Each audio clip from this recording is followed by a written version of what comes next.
Hello, welcome back to Honor Pop Culture. Today we're going over the an Amazon Prime original series called The Boys. It just came out. I want to say it's been almost a month since it's been out, and I like pretty much watched the whole thing. It was really, really good.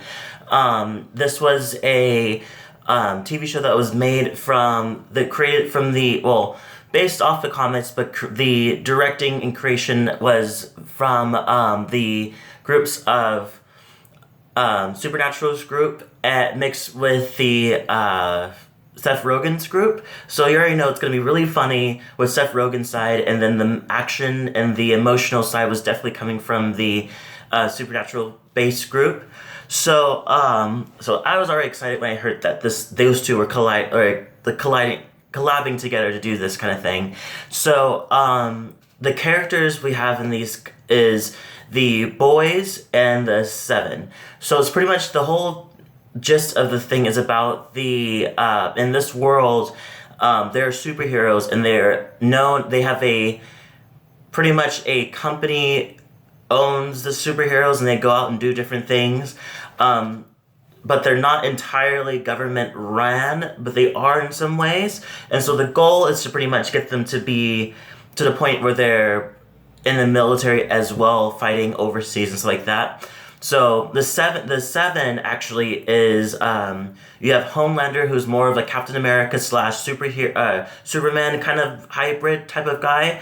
You have Starlight, who's a newcomer into it, and then we have Queen Maeve, who's pretty much a Wonder Woman type of hero, and then we have Atrax or A Train, who's who's the fastest man alive. The Deep, who's like an Aquaman knockoff, who's also played by Chase Crawford, who, if you remember from the Gossip Girl, who looks exactly the same. He looks no different. Then you have Black Noir, who we don't know that much about yet, and Translucent, who's spoiled. So just so you know, if you haven't seen it already, this is gonna be your spoiler review. Like, it's not. I'm pretty much gonna piece different parts of it. Not gonna break down the whole thing, because it's definitely worth it to go into it. But I will kind of take a lot of the main points and talk about them. So if you haven't left the video now, I would suggest go watch it and come back and watch this. If you have, I'm assuming that you're watching this because you already watched it. So spoiler alert, it's already been announced, and now we're gonna go into it. So we have Translucent is also one of the seven, which is he pretty much dies in the first episode, so you're not really getting much of him. So yeah, and then you have the boys on the other side, which is so the seven are as I said before, they're superheroes, but they're kind of superheroes that don't really follow the rules. And the best thing about this show is that they lean into the part where you have to really get into what's it like when the damages are not really taking accountable. You know, like when the heroes are not really held accountable for what they do, and they kind of get sloppier and sloppier and sloppier about what they're doing and how they're saving people, and if they do save people, and they're pretty crooked. So with that happening comes in the boys, who are the people that go after. They're going after this whole company directly, but highly going after the heroes and pretty much murdering all of them as much as they can, or getting a way to stop them. And so on the boys' side, we have Billy Butcher, who's played by Carl Urban, I've seen him in multiple things. He's a really great actor. Huey Campbell, who's played by Jack Quaid, who's also Dennis Quaid's son. Dennis Quaid slash Megan Ryan's son. You can definitely see, like, Dennis Quaid is all over his face. Like, you can see Dennis's, like, the lips, the jaws, the eyebrows, the eyes, you know, like, and then I'm trying to figure out, I want to say the nose is maybe more Megan Ryan, but it's very interesting how identical he looks to his parents.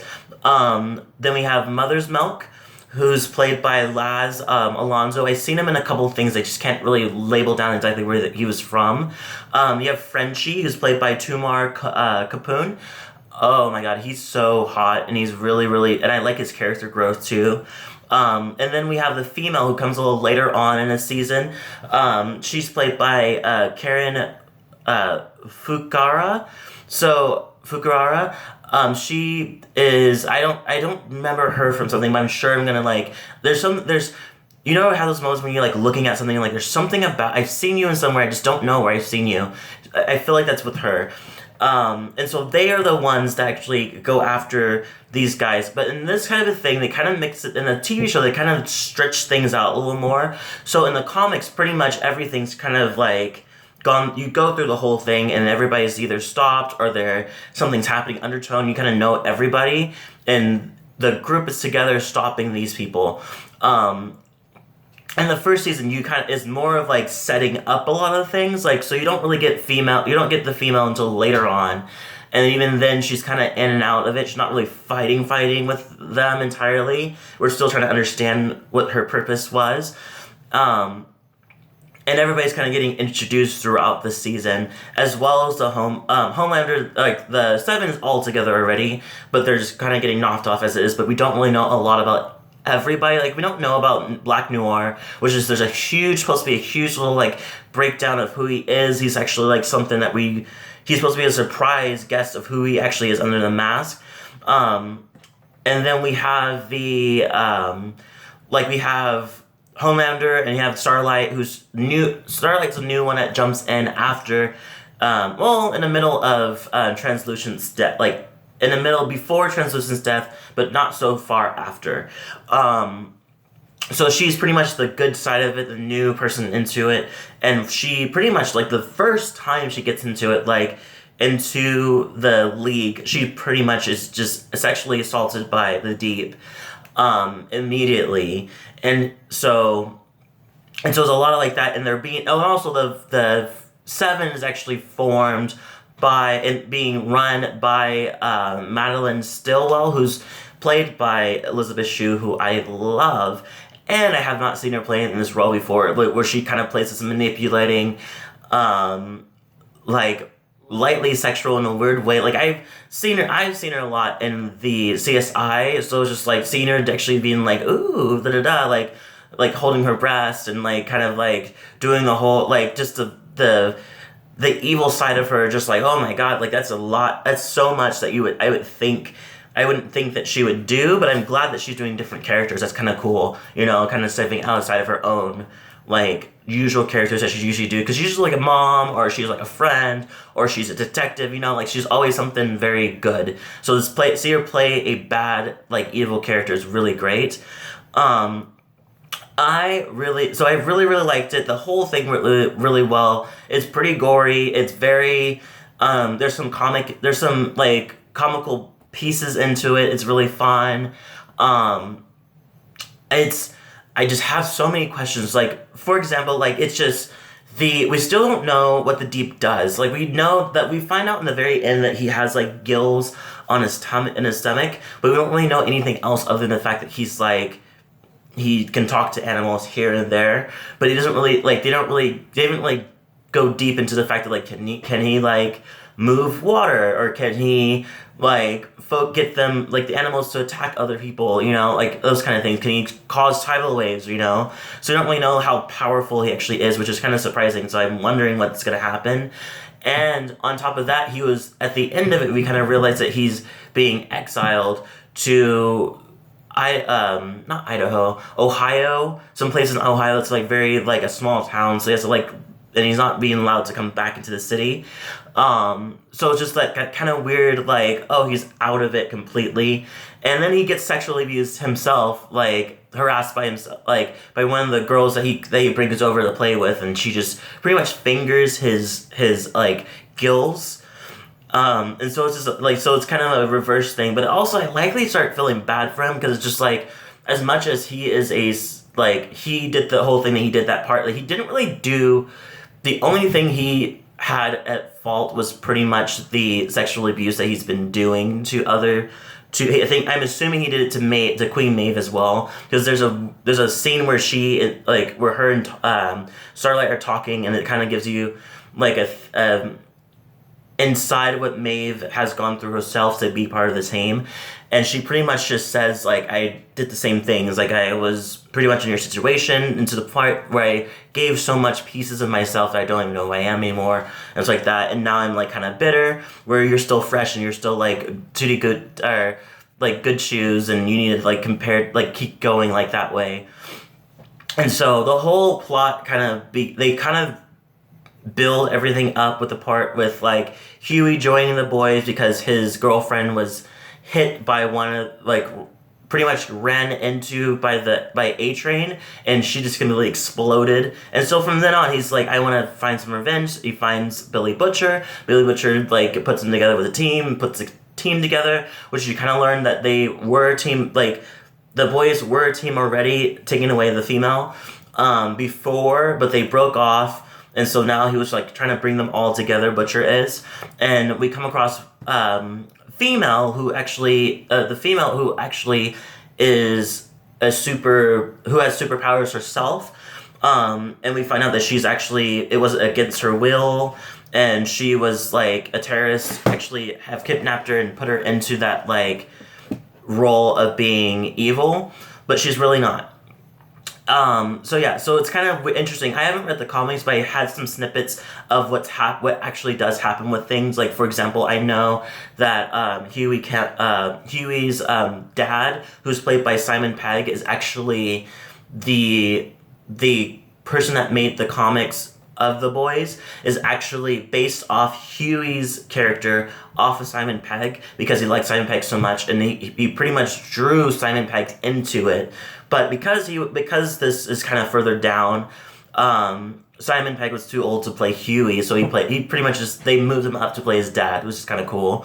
So it's very interesting. The show is very interesting, and there's what's the other questions I had? I had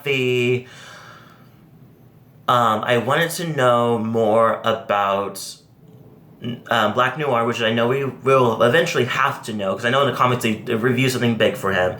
I want to know more about, actually Translucent's kind of dead. I'm not looking into more about him. They kind of left him alone after a while. But I definitely, and it's funny because one of the things that they pointed out was, so throughout the series, Homelander is like pretty much just bad. He literally Madeline gets blackmailed by the mayor, and so on the way the mayor like flying back to home, he pretty much Homelander literally just like shoots down the jet like with his laser eyes and kills them, and just like he kind of just like pretty reckless, to the point that he made, because Madeline's trying to get them into the military so they can go worldwide. Homelander literally went out with A-Train and had A-Train go around the world and inject these terrorist people with like the little virus, little thing that the virus thing that, going back a little bit, is that the virus thing, little liquid thing that he shoot around the world with on terrorists, is pretty much the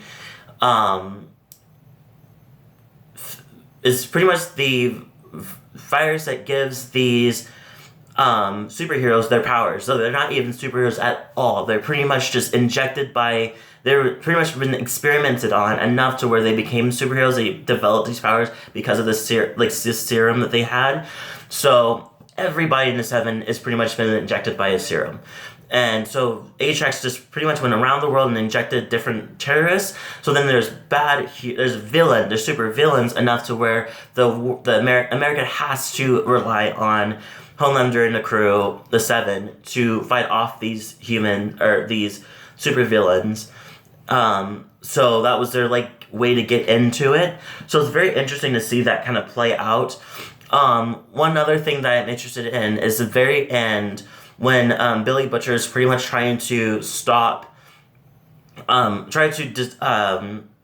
more information from Madeline. Homelander comes in and he pretty much stops the whole, kills off Madeline himself, and then when Butcher pretty much put explosives on Madeline into her house. So pretty much when he pulls the trigger, the whole house explodes. But so he does that, but then it shows that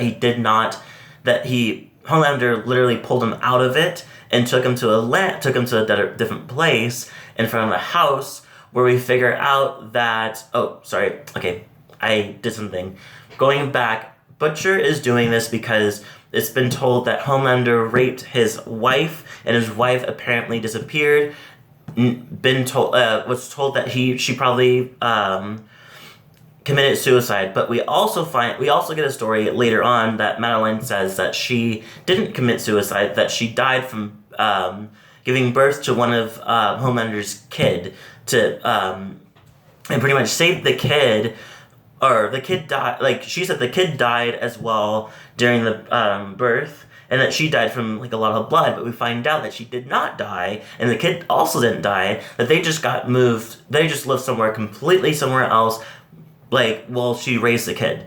And so, Madeline knew that, but Homelander didn't know that until he found out by Madeline by that time, and pretty much just flew Butcher over to there, and just like, oh, here's your wife, and here's the kid. That's my kid, actually, because he confesses to the kids, like, I'm your father. And so it's a huge, like cliffhanger at the very end, which is kind of interesting. So it's just, like, I thought it was going to be a complete cleaning, like, they're gonna fight Homelander, and he's gonna die, and everything's gonna happen, but we don't really have that. I already know some people that are supposed to die in the comics, so it's interesting to see what they're going to do with season 2. Not that they have a green light for doing it, so I'm excited to see what's going to happen. But it's such a good show. I completely recommend it. I think that if you aren't really into superheroes, I think you still like it. I think it's still gritty and still interesting enough to where you would like it for that reason, because half the time it's not really... it's not hero on hero, which I think is the issue with people have an issue with the superhero, like, era that's going right now, because it kind of fills into, like, the detective side, and also goes into, like, the parts of, like, these people, the boys are all, except for female, all are moral. They're not human. They're not superhuman or anything. So it's just like they have nothing but their skills and everything. So it's kind of cool to see how they stop each hero, like, down the line. So I'm very excited to see what season 2 is going to offer. Leave a comment below, tell me what you thought about it, if you liked it, if you didn't like it. I completely give this this show, like, a 9 out of 10. It's really, really good. Leave a comment below, tell me what you think, once again, and then don't forget to subscribe, like, and hit the notification bell. And it is almost Friday, so excited. So stay tuned for the Friday picks. I'm going to be posting onto Instagram. So I don't do the video anymore. I post it on Instagram because it's much more easier to kind of, like, shoot out all the ones that are out. Since there's a lot more music coming out, it's easier, so you can hear the song, you can see my review, and you can, like, kind of hear the song yourself to know if you like it or not, and you can save it, you know? So I hope everybody has a great week, and also a great weekend, and I'll see you guys tomorrow for Friday picks, and goodbye.